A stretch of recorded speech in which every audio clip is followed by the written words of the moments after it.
Well, I'll just bet that Jeff had to put on his track shoes to keep track of all of it today, Jeff. A lot of stuff going on. We're going to start out talking about the Twins. The Twins took on Oakland at the Dome again today after losing a heartbreaker in 13 innings last night. Unfortunately, things didn't get any better this afternoon as the A's shut them out. And Steve Carroll has more. Game road trip.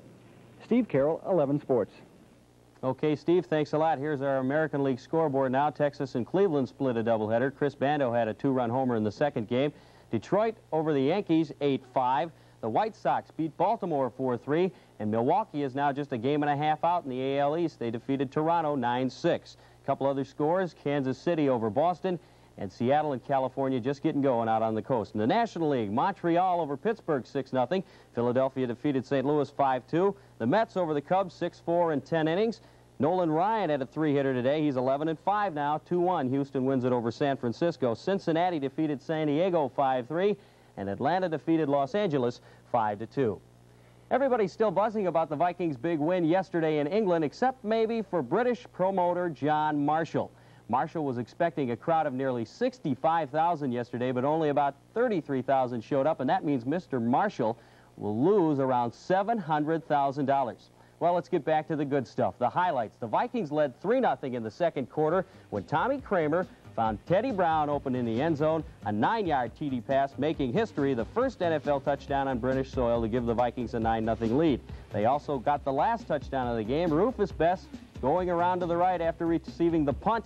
He goes 76 yards down the sidelines. Walker Lee Ashley, a beautiful block there. And after the game, our Tom Ryther got these comments. Rufus, quite a game for you. Unforgettable night, huh? Very unforgettable. I enjoyed it over here. I think the game is going to be remembered a long time for me. I really appreciate all the attraction that was given to us, and it really showed that they at least had an interest in it. I really enjoyed it over here. You know, it's a little different over here than in the States, but the people seem like they're very receptive to any type of ball. And so they got a big kick out of us kicking the ball, throwing the ball, and they're very receptive, and I really enjoyed it. Great way to start the preseason. Oh, yeah, I just hope we can carry this all the way through the season as a team and me as a player, too.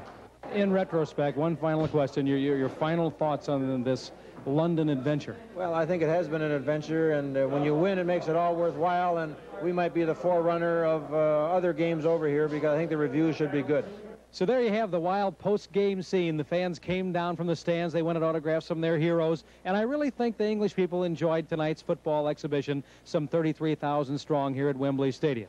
How do I feel about it? I'd come back tomorrow. It's been a great time. And not only that, it's been 350 years since Thomas Ryther came from England, and I thought it was time I at least return the visit.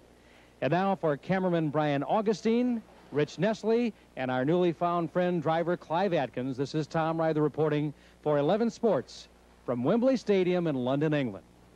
What a rough assignment. Now, I want to remind everybody, coming up tomorrow night, our second edition of Vikings Replay. The show airs at 6:30 p.m. all season long, and on tomorrow's show, we'll look back some more at yesterday's win in London, along with the latest word from training camp. So join Tom Ryther, Tommy Kramer, Joe Sensor, Randy Shaver, and myself for Vikings Replay tomorrow night at 6:30.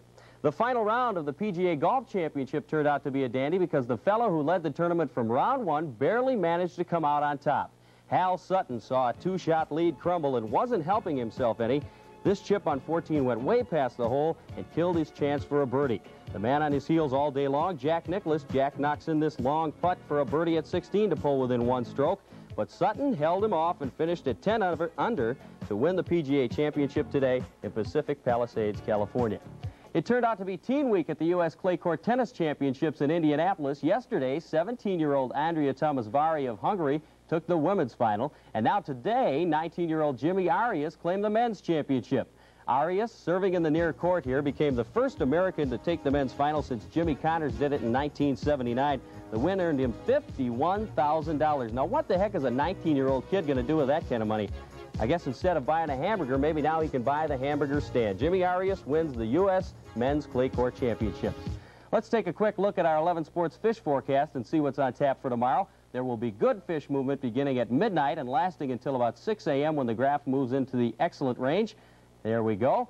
And that'll last for about an hour and a half. More good fishing coming up until about 4:30 p.m. and then some more even tomorrow night. Something for everyone who tries their luck on the lake tomorrow. Now to our crazy of the week. Tonight we take off our hat to Twins outfielder Rusty Kuntz. Or maybe it's the other way around. Let's look at the tape and I'll show you what I mean. The Twins were taking on California at the Dome last Monday night. Steve Lebradich knocks one up the middle for the Angels.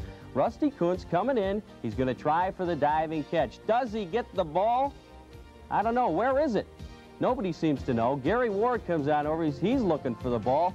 And then all of a sudden Gary says, by golly, it's in your hat, Rusty. I wonder if they call that a hat trick. I guess that's in hockey. Two Minnesota swimmers will be participating in the upcoming Pan Am Games. That's Kirsten Wengler of Hopkins and Eden Prairie Susan Rapp. And as we come back to you, Marty, Willie Ribbs picked up his third Trans Am victory of the year at Brainerd International Raceway today. Actor Paul Newman dropped out of the race after 14 laps with a blown turbocharger. Oh, dear, I'm sure that was disappointing for him. Yeah. And in terms of what's happening tomorrow? I'll tell you what's coming up right here on NBC 11. Starting tomorrow at midnight, they're going to have the World Track and Field Championships. That starts at midnight right here. Well, that is...